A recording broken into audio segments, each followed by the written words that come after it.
बिस्मिल्लाहिर्रहमानिर्रहीम।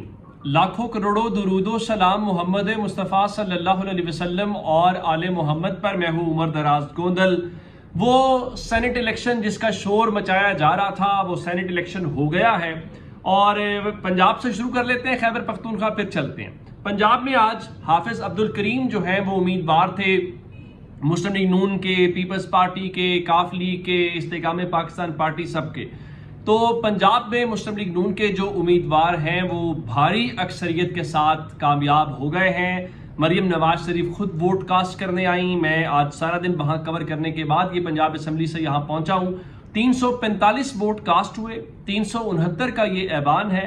और आप यूं कहिए कि 24 अरकान वोट डालने नहीं आए आज, और उस 345 में से 3 वोट मुस्तरद हो गए, तो पीछे रह गए 342। और उन 342 में से 243 वोट ले लिए हाफिज अब्दुल करीम ने।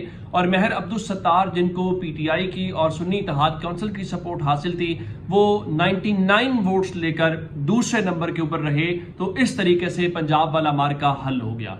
आगे चलते हैं, चूंकि ये ज़िमनी इलेक्शन था और ये सीट ऑलरेडी साजिद मीर साहब के पास थी और यहाँ पे हुकूमत के पास वाज़े मेजॉरिटी थी, तो यहाँ पे तो कोई ऐसी खबर नहीं थी जिस पे कहा जाता है कि कोई अपसेट हो सकता है। लेकिन असल खबर थी आज खैबर पख्तूनख्वा के अंदर। और खैबर पख्तूनख्वा में जो इलेक्शन है, उस इलेक्शन को लेके आज मिर्ज़ा अफरीदी आए हुए थे और उन्होंने ये बताया कि जनाब मेरा जो नाम है वो नाम मेरा इमरान खान ने दिया है। और फिर उन्होंने कहा कि 9 मई को लेकर कि 9 मई की मजम्मत तहरीक इंसाफ की पॉलिसी है।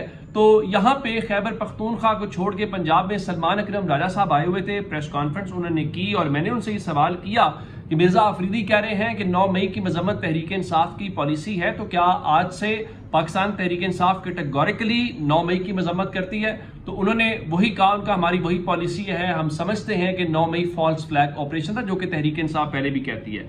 लेकिन अब से थोड़ी देर पहले जब पोलिंग का अमल जारी था और पोलिंग का मुकर्रर वक्त खत्म होने से कबल गो के टाइम जो था वो 4 बजे तक था, लेकिन 4 से 5 बढ़ाया गया। फिर गंडापुर साहब गए और उसको 5:30 कर दिया गया।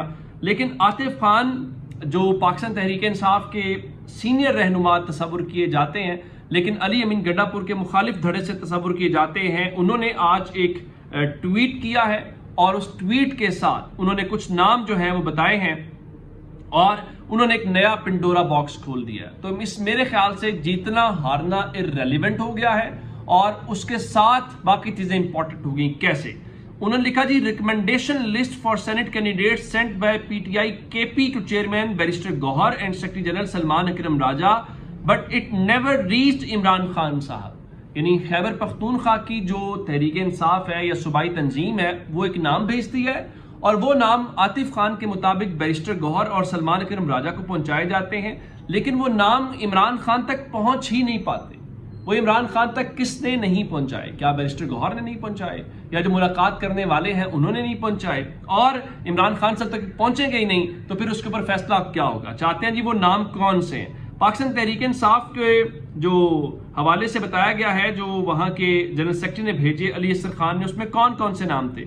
जनरल सीटों के ऊपर उन्होंने 5 नाम रिकमेंड किए हुए थे। नंबर 1 मुराद सईद का नाम था, नंबर 2 इरफान सलीम का नाम था, जिनको दस्तबरदार करवाया गया, नंबर 3 फैसल जावेद का नाम था, नंबर 4 खुरम ज़िशान का नाम था। और खुरम ज़िशान डटे हुए हैं और आज के दिन तक वो ये कह रहे हैं कि अगर ये बगावत है तो मैं बागी हूं, और उन्होंने दस्तबरदारी इख्तियार नहीं की और उसकी बुनियाद के ऊपर आज वोटिंग हुई है। और गंडापुर साहब आज सुबह से असेंबली के अंदर मौजूद हैं और असेंबली में मौजूद इस दौरान देखा हमने कि अमीर मकाम के जो बेटे हैं और सेनेट के उम्मीदवार न्याज अहमद के साथ वो उनकी तस्वीरें वायरल थी, गालिबन वो आज या कल वाली थी।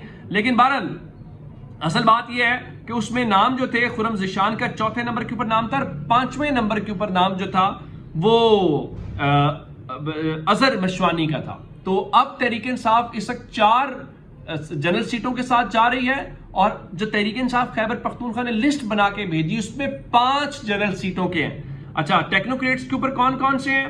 तो उस हवाले से नूरुल हक कादरी और आजम खान सवाती हैं। यानी पाकिस्तान तहरीक इंसाफ खैबर पख्तूनख्वा ने जो लिस्ट भेजी है, जो नाम रिकमेंड किए हैं, वो 7 नाम है कि ये 7 लोग तहरीक इंसाफ के उम्मीदवार होने चाहिए। अच्छा, इनमें से अब कौन कौन उम्मीदवार है? جی مراد سعید تو امیدوار ہے، بالکل ٹھیک ہے ابھی بھی، اور اس میں فیصل جاوید بھی ہیں، لیکن باقی سارے سواتی صاحب بھی موجود ہیں۔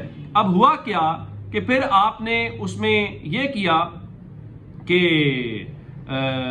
آپ نے مرزا آفریدی کا نام شامل کر دیا، آپ نے دیگر نام شامل کر دیے، اور اس میں خاص بات اس میں مرزا آفریدی کا نام اس لسٹ میں نہیں تھا، اور آپ 6 ناموں کے ساتھ گئے، اس وقت 7 نام تھے۔ تو اب مجھے یہ بتائیے کہ کیا یہ امپورٹنٹ ہے کہ کون جیت رہا ہے کون ہار رہا ہے؟ تو اب تو پھر تحریک انصاف والے سوال اٹھائیں گے نا کہ ہم 7 سیٹیں جیت سکتے تھے تو پھر ہم 6 سیٹیں کیوں جیتے ہیں؟ اور آج اندازہ کیجئے کہ گنڈا پور صاحب اتنی ذمہ داری کے ساتھ پولنگ کا عمل بھی بڑھوا رہے ہیں، عملے سے ملاقات کرتے ہوئے، باقی چیزیں بھی، کہ آج گنڈا پور صاحب کو اسلام آباد کی مقامی عدالت نے طلب کیا ہوا تھا، اور اس مقامی عدالت نے پہلے بلایا تو وہ نہیں آئے، پھر 2:30 بجے کا ٹائم رکھا گیا تب بھی نہیں آئے، اور آج آخری دن تھا۔ تو اب خیبر پختونخوا کے وزیر اعلیٰ کو مقامی عدالت نے پیشی کے لیے مزید 1 دن کی مہلت دے دی ہے، اور ان کے وارنٹ گرفتاری بھی جاری کر دی ہیں، اور ایس ایچ او کو یہ حکم دیا ہے کہ کل ان کو گرفتار کر کے پیش کیا جائے۔ اب مجھے یہ بتائیے کہ کیا گنڈا پور صاحب کو کوئی گرفتار کر سکتا ہے،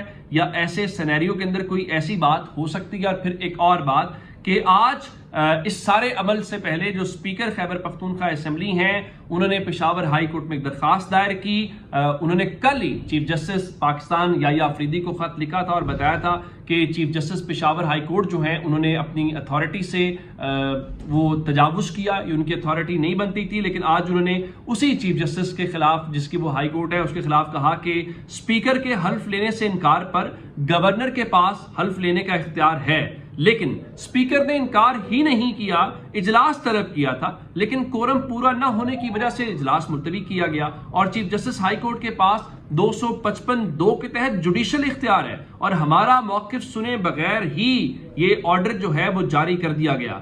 تو اب سوال یہ ہے کہ انہوں نے بڑی دلیل کے ساتھ یا ایک لاجیکل کنکلیوژن کے ساتھ یہ چیز وہاں پہ پورٹرے کی ہے، لیکن کیا خیبر پختونخوا کی ہائی کورٹ کے جو چیف جسٹس ہیں وہ اس سلسلے میں اس چیز کو ٹیک اپ کریں گے؟ بالکل بھی ٹیک اپ نہیں کریں گے، چونکہ جو کام ہونا تھا، اور آج کل یہی صورتحال ہے کہ آپ چیزوں کو بڑی تیزی کے ساتھ کرتے ہیں تاکہ اس کو ریورس کرنا ہی وہ نہ ہو۔ اور پھر ایک اور سوال ہے کہ آپ پشاور ہائی کورٹ میں تو درخواست دائر کر رہے ہیں، ضرور کریں، لیکن آپ کی اسمبلی کا سٹاف کس طریقے سے وہاں پہ تو آپ کا حاضری کا رجسٹر لے کے جا رہا تھا، یہ سوال کرنا تو حق بجانب ہے۔ پھر اگر آپ کا اور آپ کا اتحاد نہیں تھا تو پھر آج کیسے حکومت اور اپوزیشن نے اس بات کے حوالے سے اتحاد کیا تھا کہ جو 11 سینیٹرز ہیں ان کو مشترکہ طور پہ منتخب کیا جائے گا، اور اس کے علاوہ خرم ذیشان کے علاوہ تمام امیدوار ریٹائر ہوں گے، اور خرم ذیشان کو کوئی ووٹ نہیں دیا جائے گا؟ یہ آپ نے آج کیسے طے کیا تھا؟ اصل سوال تو یہ اپنی جگہ پہ بنتا ہے، اور پاکستان تحریک انصاف کے اپنے لوگ، اب عاطف خان تو کوئی ایسے نہیں ہے نا جو غیر ذمہ دار شخص ہوں، وہ لسٹ سامنے لے کے آئے ہیں، تو لگتا یہ ہے کہ گنڈا پور صاحب جو ہیں وہ تمام چیزوں کو اپنے ہاتھ میں لیے ہوئے ہیں، اور تحریک انصاف فی الحال کچھ کر بھی نہیں پا رہی، لیکن بیرسٹر گوہر اور سلمان اکرم راجہ تو اس لسٹ کے حوالے سے بتا سکتے ہیں نا کہ یہ لسٹ ان تک پہنچی تھی کہ نہیں پہنچی تھی۔ تو یہ اب تک کی اپڈیٹس ہیں، اپنا بہت سارا خیال رکھیے گا، خدا حافظ۔